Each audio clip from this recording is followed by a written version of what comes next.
They say all athletes want to be rock stars, and all rock stars want to be athletes. I'm no different. Sometimes I wish I was a rock star. In fact, a friend of mine gave me this drum set to practice on. So who knows? But in the meantime, I'll just keep making music with these sticks.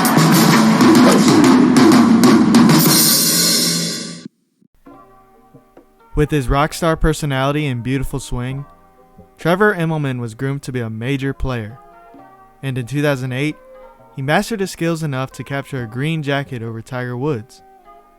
Unfortunately, after that major triumph, he never quite recaptured the same form. Greetings, y'all. It's your knock Peter Mata, and if you paid attention to golf in the past few years, you'll know that Trevor Immelman has turned to broadcasting. But what exactly happened to his playing career? Well, today we're going to hopefully answer that question. So without further ado, let's get into what happened to Trevor Immelman. Son to Johan and June Immelman, Trevor was born in Cape Town, South Africa. From the very beginning, he and his family were all things golf. Trevor's dad was the former commissioner of the Sunshine Tour in South Africa, and his brother, Mark, was a collegiate player who eventually became a teaching pro and coach, as well as a golf broadcaster. As for Trevor, since he was the wee old age of 6, he had his sights set on being one of the world's best golfers. And with the support of his family and community, he began to grow into just that. Investing time and money into his development, the family built out a whole short game area with floodlights in their front yard, and they would also send Trevor all around the world for tournaments, even going so far as to setting up host families for him on the east and west coast of the US. With all these opportunities, Trevor began taking advantage of them. In 1995, he won in his first AJGA event at the Rolex Junior Classic, which is considered one of the biggest events on the tour. While he lost only one down at the 1997 US Junior Amateur, he did pick up a victory over Jason Duffner at the 1998 US Amateur Public Links Championship. With the win, it earned him a spot at the 1999 Masters, where he was able to make the cut there as an amateur. Shortly thereafter, Trevor decided to turn pro, and he began playing primarily on the Challenge Tour and Sunshine Tour. Cutting his teeth as a young pro, Trevor picked up some momentum in 2000. He won once on the Challenge Tour over a young Henrik Stenson, and even more impressively, he defeated Ernie Els at the Vodacom Players Championship on the Sunshine Tour in South Africa. Overall, he played consistently enough to finish 10th on the Order of Merit on the Challenge Tour, and with that, he was able to earn his European Tour card for 2001.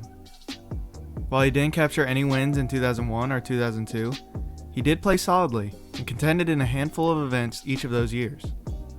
In 2003, Trevor began playing both on the PGA Tour and European Tour. Early in the year, he returned to his home country and captured his first European Tour win at the South African Airways Open, where he beat out fellow South African Tim Clark in a playoff. Building on that early hot play, he additionally won a Sunshine Tour event by one shot at the Dimension Data Pro-Am a couple weeks later. In December of that year, he helped South Africa capture the WGC World Cup, as he and Rory Sabatini teamed up to win the event by 4 shots over England's Paul Casey and Justin Rose. Also worth noting that month, he got married to his childhood sweetheart Carmenita, and they've since grown their family to 4 with their 2 kids. Moving to 2004, Trevor had a multi-win season on the European Tour. In January, he became the first player since his childhood idol, Gary Player, to successfully defend at the South African Airways Open. Then, in May, with a belly putter I might add, he beat out Padraig Harrington by 1 shot at the Deutsche Bank Players Championship of Europe. In 2005, Trevor continued to gain experience and improve. He didn't win that year, but he did have a nice performance at the Masters, where he finished tied 5th and capped it off with his hole-in-one on the 16th hole in the final round. That year, he also qualified for the International Presidents Cup team for the first time, where unfortunately for him, he had a 1-3-0 record and a losing effort to the US. Nevertheless, big things were still ahead for Trevor as he began to primarily play on the PGA Tour in 2006, where he quickly made his mark. In the spring, he had a couple of second-place finishes, including one at the Wachovia Championship, where he lost in a playoff to Jim Furyk. In the summer though, he broke out for his first PGA Tour win at the Cialis Western Open, where he topped a stacked leaderboard that included a prime Tiger and VJ. With a few more top 10 finishes, including one at the Tour Championship, Trevor had his breakout season. Overall, he made just under $4 million, finished 7th on the money list, and got to his highest world ranking of 12. All of this helped Trevor take home the PGA Tour Rookie of the Year award. He followed it up with a solid 2007 season. He didn't win on the PGA Tour, but he did play consistently and had another top 10 in the major, that being a tied 6th at the PGA. Overall, he eventually finished 40th in the first year of the FedEx Cup. Internationally that year, he did pick up another Sunshine Tour win as he defeated Justin Rose by one shot at the Nedbank Golf Challenge. His play again earned him a spot on the International Presidents Cup team. Unfortunately, again, his 0-3-1 record contributed to another international loss. This brings us to 2008, where Trevor got his most notable achievement. Interesting enough, his 2008 season actually started pretty rough. In late 2007, after feeling discomfort in his ribcage, it was discovered that he had a tumor the size of a golf ball in his diaphragm. Fortunately, the tumor was benign, and it was successfully removed. However, it did force Trevor to be out of action for a number of weeks, and even when he returned, he struggled to get a rhythm. This of course all changed once he got to Augusta. In that Masters, Trevor put on a ball-striking show throughout the first 54 holes. I distinctly remember him making the ball dance on the greens with his wedges.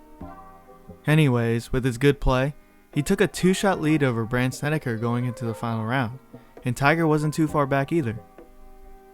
However, during that final round, the conditions played very tough. No one, including Tiger, ever really made a move to put pressure. Thus, Trevor was able to cruise with a 75 in that final round and capture a green jacket by 3 shots over Tiger. During the rest of the 2008 season, Trevor was fairly mediocre. He did have a memorable tied second at the Stanford St. Jude Championship, where he lost in a playoff to Justin Leonard. But other than that, he didn't really have much notable success on the golf course. I will say though, as you saw in the opening clip, Trevor was getting advertised as one of the main draws for the PGA Tour, and rightfully so. He had an outgoing personality, and at the time a great game to match. So I can't blame the tour for pushing him as one of their budding stars. It's just unfortunate that Trevor never really got back to that level after 2008. Which makes this a good time to get more into that title question. What did happen to Trevor Immelman after that 2008 Masters win? I guess the first step would be to see what he did in 2009. Well, simply put, in that year, Trevor struggled with his game all season. He didn't record any top 10s and was always on the outside looking in for the FedEx Cup playoffs. But really, his struggles here could be pinpointed to one thing, and that being tendonitis in his left wrist. The injury gave him trouble all around. He couldn't control the driver, he couldn't go at it out of the rough, and in general, he couldn't put in the time he needed to practice. Thus, in August of 2009, he got surgery on it, and consequently, his season was cut short. Even with the surgery though, Trevor couldn't find his old rhythm, as his 2010 season was another disappointing one. That year, he had pedestrian results as he once again didn't record any top 10s, and overall he finished outside the top 125 in the FedEx Cup rankings. To quote him directly, he said this about his struggles during that time, quote, "I played too long with it injured." He continued saying, then bad habits, had surgery and a long layoff, came back and wandered too far off of the blueprint when I played well from a technical standpoint. When you deviate too far from the things that you do well and that you are trained to do and can do under pressure, it's a very tricky place to be. You're going out to battle without your essential gear, so to speak. You don't feel quite yourself, you don't have the same misses under pressure, aiming gets tougher, things slowly start to erode. He did somewhat better his results for the next 3 seasons though. In 2011, he played decent. With 8 top 25s and 2 top 10s, he was able to make the playoffs again. In 2012, he wasn't as decent, but again he was good enough to make the playoffs. Unfortunately, that would be the last time he would make it, as he kept slipping more and more outside the margins. In 2013, Trevor finished outside the top 125 in the FedEx Cup rankings. For that year, it meant he needed to go to the Web.com Tour Finals to regain his card for the 2014 season. And to his credit, Trevor stepped up and performed, as he ended up getting a win at the very first event. With a thrilling one-shot victory over Patrick Cantlay, it did allow Trevor to keep his card for 2014, and it was also a great sign of hope that maybe he could find his form again. Regrettably, that was not the case, as 2014 was just about a replica of 2013, except this time when he went to the Web.com Tour Finals, he was not able to regain his card. Relying on sponsor invites and past champion status in 2015, Trevor was never able to find a rhythm. Thus, starting in 2016 and up through 2019, he went back to playing a split schedule between the PGA Tour and European Tour. However, this too did not work out for Trevor, as he only recorded one top 10 in that time span on both tours combined. While he loved the game, these results made Trevor think of another career away from playing, but that would also allow him to stay close to the game. Hence why he got into broadcasting with different networks, including the Golf Channel, CBS, and TNT. And that's pretty much what he's been doing since 2018. Initially he was sort of halfway playing and halfway broadcasting, but these past 18 months it seems he's going full steam ahead into broadcasting. And the networks see him as a rising star there. And Trevor seems to like it as well. He said, quote, "I get a similar thrill when we're about to go live or on air to when you're competing and need to par the last to make the cut or birdie the last to have a chance of winning." So that's cool. I personally have liked Trevor as a broadcaster. He's grown on me and I think he brings a good perspective. I do also think it's interesting that he got into it when he's still young enough to play. I mean, he's as old as Sergio, Justin Rose, and Adam Scott. But if you're not playing golf like you want and still love it, broadcasting is indeed the next best thing to do. On another note, last year it was announced that he would be the international captain for the 2021, or I guess now 2022 President's Cup. I again find it to be an interesting choice, but he has played and been an assistant captain in the event.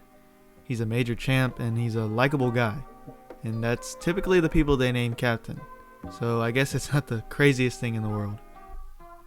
But anyways, that's essentially what Trevor Immelman has been doing. In terms of his playing career, it seems to be pretty standard as to what happened. The injuries, loss of technique, and loss of confidence seem to be the main culprits. I will also add that Trevor's putting was a bit of an issue too that's not talked about. He was never the best putter, but he was decent. However, I do remember watching him in the midst of his struggles, and it looked like he had a little case of the yips, so that definitely didn't help. Through it all though, Trevor has been upfront with his struggles and going about it with a good attitude.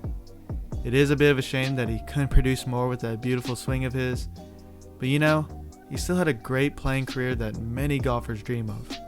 I mean, just looking at his 2 PGA Tour wins, he's one of the few to beat prime Tiger, which I'm sure gives him great satisfaction. So with that, I wish Trevor well as a broadcaster, and who knows, maybe he'll come back and play on the Champions Tour or something years down the road. But yeah, hope y'all enjoyed the video, and let me know what you guys think. What do you think happened to Trevor Immelman? Just a quick update before I end this video. I'd like to announce that this Golf Story series can be heard on Spotify, Apple Podcasts, or wherever you get your podcasts.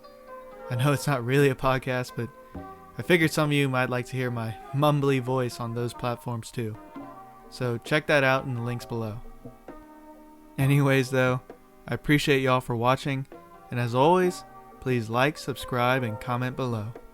Your words mean something to me. Hello, Mr. Immelman. You ready for your massage today? Yeah, thanks. Just trying to stay loose, especially with the playoffs coming up. Well, just relax. We'll have you feeling good as new in no time. Great.